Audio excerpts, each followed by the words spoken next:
My wife cheated with her boss on our vacation, then suddenly filed for divorce claiming I stole $200, $0 from her inheritance, only to discover she's been secretly tapping into our joint account for years.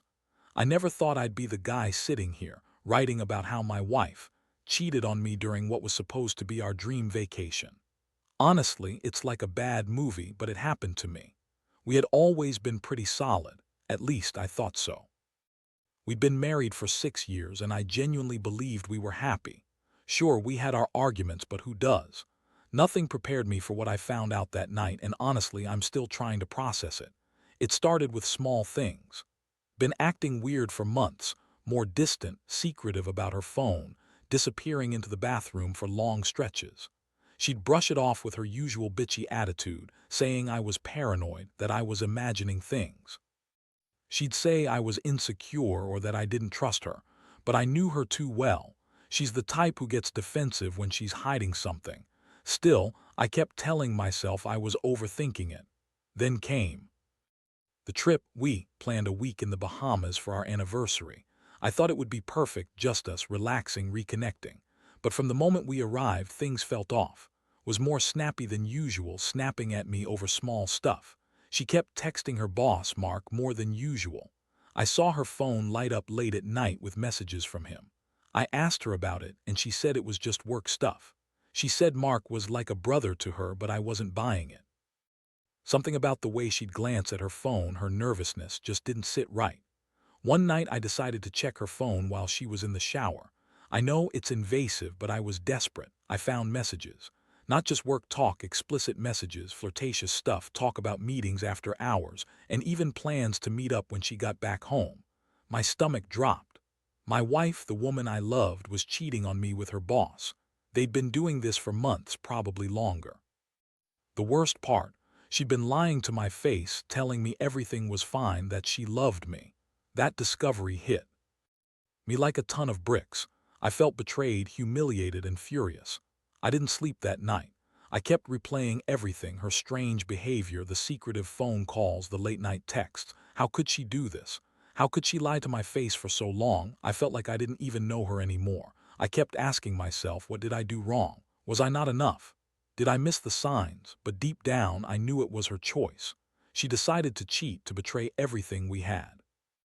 The next morning, I confronted her. I told her I knew. Her reaction was priceless. She looked surprised, then pissed off. She sneered and told me I was crazy, that I was imagining things. She said I was controlling and insecure, that Mark was just a friend, that I was overreacting. She called me paranoid, said I was ruining everything just because I snooped. But I didn't care about her excuses. I told her I saw the messages, and I wasn't going to pretend I didn't know. That's when she snapped at me, called me jealous and possessive, and told me I was ruining our marriage over some stupid misunderstanding. I felt shattered. My mind was racing. I couldn't believe I had been blind for so long. How could she lie so effortlessly? The woman I thought I knew had been playing me from the start. I was angry, yes, but also deeply hurt. I started questioning everything, our past, our future, whether I even knew her at all. I wanted to yell, to scream, to break something. But I just stood there, staring at her, feeling like I was losing my mind. That night, I couldn't sleep. I kept thinking about what I had just uncovered. It wasn't just the affair. It was the lies, the betrayal, the fact that she'd been sneaking around behind my back for who knows how long. I felt a mix of rage and despair. How do you come back from this? How do you look at someone the same way after they've lied to your face? I knew I had to make a decision, but everything was so raw, so confusing. I wondered if I should just pack my bags and leave, or try to salvage what was left of our marriage. But deep down, I knew the trust was gone, and once trust is broken, it's almost impossible to fix. The next few days were a blur. I couldn't focus on work, couldn't sleep, and couldn't stop thinking about everything I had uncovered. Of course, kept up her usual attitude, bitchy, dismissive, pretending nothing was wrong. She called me paranoid, said I was overreacting, accused me of invading her privacy. She even had the nerve to say I was jealous of her big opportunity with Mark, as if that was somehow my fault. Her words made me sick. It was like she was trying to gaslight me into doubting my own instincts. I decided I needed to get some real proof, something concrete that I could hold onto. I started digging into our finances. I knew had been secretive about money, but I didn't realize how deep it went until I looked at the bank statements. Turns out, she'd been secretly tapping into our joint account for years, small amounts here and there, but enough to notice. Over the past 2 years, she'd siphoned off nearly $50, $0, hidden it in a separate account she'd opened under a fake name. I never suspected a thing. She always played the innocent wife, the loving partner, but behind my back she was planning her escape, her new life with Mark. I found out she'd used that money to pay for her trips, her new wardrobe, even a fancy condo downtown, all of it under my nose. I was furious. I felt betrayed again, but this time with concrete evidence. How could she do this to me? How could she lie and steal from us, from what we built together? I started to realize that version of our marriage was a lie. She was living a double life, and I was just a pawn in her game. I also discovered some disturbing details about her relationship with Mark. They'd been seeing each other secretly for a year, possibly longer. She'd been lying to me about her whereabouts, about her meetings, about everything. She'd even told her friends that I was too controlling and insecure, which I now see was her way of justifying her cheating. I felt like a fool. How could I have missed all of this? How did I let my marriage become a lie? The betrayal cut deep, but what hurt even more was the realization that she'd been planning her escape while pretending to be the perfect wife. She told me she loved me, that I was her everything, all while secretly sneaking around with her boss and draining our savings. I felt like I didn't even know her anymore. It was like waking up from a nightmare, only to find out the nightmare was real. I knew I had to confront her again, but this time with the evidence. I sat her down in the living room, my heart pounding. I laid out everything I found: her secret account, the money she'd stolen, the texts, the lies. Her face twisted into a sneer. She tried to deny everything at first, but I threw the proof on the table. Her eyes widened just for a moment before she recovered her bitchy attitude. "You're crazy," she spat. "You're just jealous. You're insecure because I don't want to be with someone who's so paranoid." She tried to play the victim, crying that I was accusing her of things she didn't do. But I wasn't buying her act anymore. I told her I knew everything, that her lies were over, and that I was done being played. Her reaction was pure anger. She yelled at me, called me a jealous fool, said I was ruining everything because I couldn't accept that she'd moved on. She accused me of controlling her, of holding her back. She said she deserved better. That moment was a turning point. I realized I had been a fool to trust her blindly. I had loved her, yes, but I also had to protect myself. I knew I couldn't stay with someone who lied and stole from me, who used me as a cover-up for her own cheating and greed. I decided then and there that I was done trying to salvage this mess. I wasn't going to let her keep ripping me apart with her lies and manipulations. I had to take control of my life again. I started making plans. I reached out to a lawyer, looked into my rights, and prepared for what was coming. I knew she was going to fight me. She always did when she didn't get her way. But I was tired of being the fool. I needed to get out, to start over. I also had to figure out what to do about the money, how to get her out of my life completely, legally and financially. It was clear that had no intention of changing, no remorse, no honesty. She was just going to keep lying, keep cheating, and keep stealing if I let her. Now I'm at a crossroads. Do I fight for the marriage, try to get her to come clean, or do I cut my losses and move on? Honestly, part of me still loves her, some stupid part that refuses to let go. But the bigger part knows that trust is shattered beyond repair. The betrayal runs too deep. I don't see a future with someone who would do this to me, who would lie, cheat, and steal right in front of my face. This whole experience has been a brutal wake-up call. I've learned that sometimes the people you trust the most can betray you the hardest. And that money is power, and when someone's desperate or dishonest enough, they'll do anything to get what they want.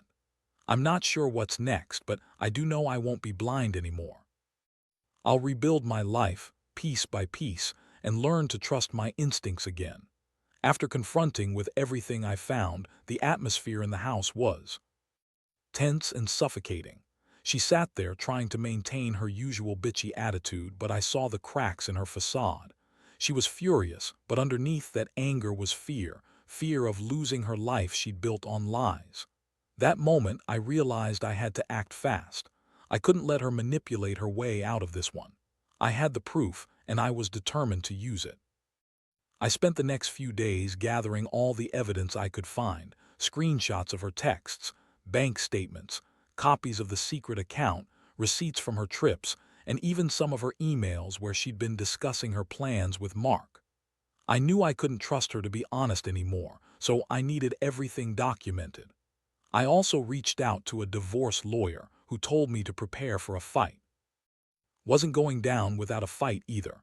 I could see her trying to spin her lies, calling me paranoid and insecure, trying to paint herself as the victim. Meanwhile, behavior got worse. She started acting more aggressive, snapping at me over small things, throwing around accusations. She'd say I was trying to ruin her, that I was just jealous of her success with Mark. She even accused me of stalking her, which was laughable because I was just trying to protect myself. But her words and attitude only confirmed what I already suspected. She was losing control, and she knew she was cornered.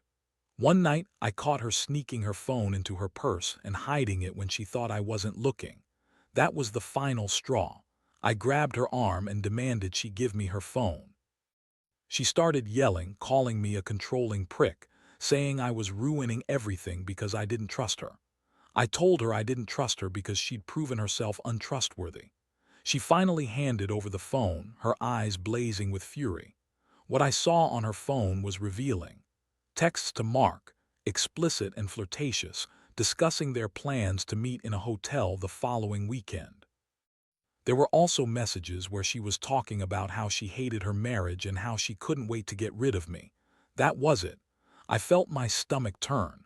This wasn't just an affair, it was a full-blown betrayal. She'd been planning her escape for months, maybe longer. That night, I couldn't sleep. I kept thinking about everything, the lies, the stolen money, the betrayal. I felt like I was living in a nightmare. I realized I couldn't stay in this marriage anymore. It was beyond repair. The trust was shattered and I didn't see a way back. I started making arrangements to leave. I contacted the lawyer again, prepared a list of everything I'd need to file for divorce. I knew would fight me, probably try to turn it around and blame me for everything, but I was done. I also decided I needed to protect what was left of my financial stability. I closed the joint account, transferred the remaining funds into my own account, and made sure to keep copies of all the financial documents. I didn't want her to get her hands on any more of our money. I also contacted a financial advisor to help me plan my next steps, to ensure I wouldn't be left financially vulnerable. Amid all this chaos, I couldn't help but feel a strange mix of relief and sadness. Relief that I was finally taking control, that I wasn't going to be a victim of her lies anymore. But sadness, because I genuinely loved her once and now everything was broken. It felt like I'd lost not just a wife, but also the person I thought I knew. I kept asking myself how I let it get this far, how I missed all the signs. The truth is, I never wanted to believe she could do this. I always thought she was better than that. Now, I'm in the process of packing up. I've already got a plan to move out, find my own place, and start rebuilding my life. I know we'll try to manipulate the situation, probably accuse me of being the bad guy, try to turn friends and family against me, but I'm prepared for that. I've learned that people like her thrive on chaos and lies, but I refuse to be part of that anymore. I want honesty, respect, and a fresh start. Looking back, I realize how blind I was for so long. I was blinded by love, by hope, by the idea of a perfect life. But I see now that I was living in a fantasy. The real world is messy, and sometimes the people closest to us are the ones capable of the worst betrayals. I don't regret loving her, but I do regret not seeing the signs earlier. If there's one thing I've learned, it's to trust my gut and never ignore the red flags, no matter how much I want to believe in fairy tales. The process of planning my departure was honestly more draining than I expected. I had to stay calm, keep my head clear, and avoid giving any reason to escalate. I knew she'd become more manipulative now that her plans were unraveling. I also knew she'd try to spin it all as my fault, that I was overreacting, jealous, controlling. That's her typical playbook, turn the tables, paint herself as the victim, and try to make me look like the villain. I kept my emotions in check, but inside I was boiling. I felt betrayed, humiliated, and furious, more than I had in a long time. I had loved her, given her everything, and in return she cheated, stole from us, and lied to my face for who knows how long. Part of me wondered how I'd ever trust again. But I knew I had to focus on getting out of this mess, protecting myself and rebuilding my life from the ground up. I moved out quietly just a few days after I gathered all my evidence and spoke to the lawyer. I didn't want to give her any chance to manipulate or intimidate me. I packed my essentials, left some of the financial documents I'd saved, and took off. I found a small apartment nearby. It wasn't much, but it was mine. I needed space to breathe, to think without her constant sniping and accusations. Of course, lost her shit when she found out I was leaving. She called me names, screamed at me, accused me of ruining her life. She even tried to guilt-trip me, saying I was abandoning her when she needed me most. But I wasn't buying any of her tears or her fake remorse. I saw through her act now. She was just upset because her plan was falling apart and she was losing control. I knew she'd do anything to keep me from walking away. The divorce process started quickly.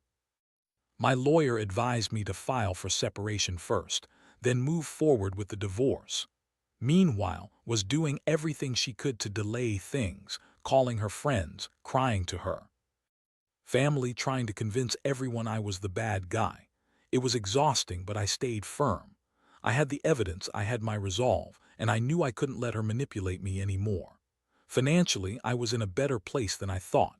I'd closed the joint account, moved my money into my own, and started consulting with a financial advisor to make sure I was secure. I also kept copies of all the financial documents I'd gathered: bank statements, receipts, emails. I didn't want her to try to come after me or claim I was hiding anything. I knew she'd try to spin the story in her favor, but I was prepared. Emotionally, I was a mess, but I stayed focused. I kept telling myself I deserved better. I deserved honesty, respect, and someone who wouldn't betray me like she did. I realized that love isn't enough when the foundation is built on lies and deception. I've been through hell, but I also knew I was starting to see things clearly. I couldn't stay in a marriage filled with betrayal and manipulation. I had to move on for my own sanity and future. I spent nights alone, reflecting on everything. I questioned how I missed the signs, how I let her get away with so much for so long. But I also learned that sometimes you have to face the harsh truths to finally move forward. I told myself I'd never let someone do this to me again. Trust is earned and it's fragile. Once broken, it's almost impossible to repair. I wasn't going to put myself through that pain again. Now I'm focused on rebuilding. I'm looking into therapy, not just to cope with the betrayal, but to make sure I never get like this again. I want to learn how to trust again, how to recognize the red flags early, and how to protect myself emotionally and financially. I know I can't change what happened, but I can learn from it. I can be smarter, stronger, and more cautious. Honestly, I don't know what the future holds, but I do know one thing: I refuse to be a victim anymore. I'm taking my life back piece by piece. It's going to be a long road, but I'm determined to come out of this stronger. If there's one thing I've realized, it's that I deserve honesty and loyalty, and I won't settle for less again. The aftermath of leaving was a whirlwind. I thought I'd feel relief, but instead I mostly felt exhausted, like I'd been running a marathon with no finish line in sight. The legal process was a nightmare. Fought me every step of the way, trying to drag it out, claiming I was the one at fault for everything. She even accused me of trying to ruin her life, which was rich coming from her after everything she'd done. I had the evidence, the lawyer, and the resolve, so I pushed through. What surprised me most was how quickly her true colors came out once I was out of the picture. She started posting on social media, trying to paint herself as the victim, saying I was abusive and controlling. I knew it was her typical manipulation tactic. She always played the victim whenever she got caught. Meanwhile, I was trying to focus on my healing, working with a therapist, and leaning on the few friends I trusted. I needed to process everything: the betrayal, the heartbreak, the anger. Financially, I was doing okay. I'd moved my money, cut off her access, and had a clear plan to start fresh. I also began rebuilding my credit and saving aggressively. I didn't want her to have any leverage over me anymore. I also hired a financial advisor to help me reorganize my investments and plan for my future. I realized how vulnerable I'd been, trusting her with my finances, believing her lies, and I promised myself I wouldn't let that happen again. Emotionally, some days I'd wake up feeling angry, ready to confront her or lash out. Other days I'd feel a deep sadness, mourning the loss of the woman I once loved. But overall, I was determined to move forward. I knew I had to let go of the past, no matter how much it hurt. I told myself I deserved better, that I'd find happiness again, even if it seemed impossible right now. I started focusing on myself, hobbies, working out, reconnecting with old friends. I even started dating casually, just to remind myself what it felt like to trust someone again. One thing I realized was how much her betrayal had changed my perspective on relationships. I used to believe in fairy tales, love conquers all, that honesty is the foundation. Now I see that even the best relationships need constant work, honesty, and mutual respect. I learned not to ignore red flags, to listen to my gut, and to never let anyone manipulate me again. It's a hard lesson, but one I needed. The hardest part was forgiving myself for not seeing the signs sooner. I kept asking myself why I didn't notice her distant behavior, her secretive calls, her lies. But I also understand that love can blind you, especially when you want to believe the best in someone. Moving on means letting go of that guilt and accepting that sometimes people change or reveal who they truly are only when it's too late. I'm learning to forgive myself, to stop blaming myself for her choices, and to focus on my recovery. Now I'm slowly rebuilding my life. I've found a new job that excites me, started saving for a house, and am slowly reconnecting with family. I've also been working on trusting again, not blindly but carefully. I want real honesty, real connection. I don't want to go through this kind of betrayal again. It's taught me that I need to be more vigilant, more aware, and more protective of my own happiness. Looking back, I realize I've grown a lot from this experience. It's painful, but it's also a wake-up call. I don't regret loving. Without that love, I wouldn't have cared enough to fight for myself. But now I know that love is a two-way street built on trust, honesty, and mutual respect. If those aren't there, then it's not real. I've learned to value myself more, to set boundaries, and to never settle for someone who doesn't treat me with respect. Most importantly, I've learned that I can survive this. I can pick myself up, rebuild, and find happiness again. It won't be easy, and I know I'll carry scars, but I refuse to let her betrayal define me. I'm taking my life back, one step at a time, and I'm hopeful about what the future holds. Because if there's one thing I know for sure, it's that I deserve love and loyalty, no matter how much it hurts to lose the one I thought I had. It's been months since I moved out, started the divorce process, and began trying to piece my life back together. Honestly, I never thought I'd come out of this stronger, or at least more cautious. This betrayal cut deep, but it forced me to face some hard truths about trust, love, and myself. I've learned that the people closest to you can sometimes turn out to be the biggest enemies, and that you have to be vigilant about protecting your heart and your life. Looking back, I realize how blind I was. I loved her so much that I ignored the signs, convinced myself everything was fine. But the truth is, love isn't enough when someone is dishonest and manipulative. You need honesty, respect, and loyalty, things clearly didn't value. Her lies, her theft, her affair, they all showed me that she was living a double life, one I never knew. And honestly, I'm glad I found out before it was too late. Now I focus on myself. I've started therapy to work through the emotional scars, and I've become more aware of what I want and need in a relationship. I refuse to settle for less again. I've learned to trust my instincts, to listen to that little voice warning me when something's off. I also learned that money and honesty go hand in hand. If someone isn't transparent about their finances and intentions, it's a huge red flag. I've also come to accept that some relationships are beyond saving once trust is broken. Not everyone is capable of true loyalty, and that's okay. It's better to be alone than in a relationship built on lies. I've started dating again, carefully, and I'm taking my time. I want someone who's honest, respectful, and who values me for who I am, not just what I can give or how I can fix things. Most importantly, I've realized that I'm stronger than I thought. Betrayal hurts like hell, but it also teaches you resilience. I've learned that I don't need someone to complete me. I need to be whole on my own. And if the right person comes along, they'll appreciate that strength and honesty. So, here's what I want to say to anyone reading this. No matter how much you love someone, don't ignore the red flags. Trust your gut. Protect your heart and your money. Because in the end, the only person responsible for your happiness is you. And after everything I've been through, I know that I'm capable of rebuilding, of forgiving myself, and of finding real love again, on my own terms. This whole ordeal has been brutal, but it's also been a wake-up call. I'm done living in the shadow of betrayal. I'm done pretending everything's okay when it's not. I'm finally free, finally ready to move forward, and I refuse to let her define my future. Because the truth is, I deserve better, and now I finally believe it.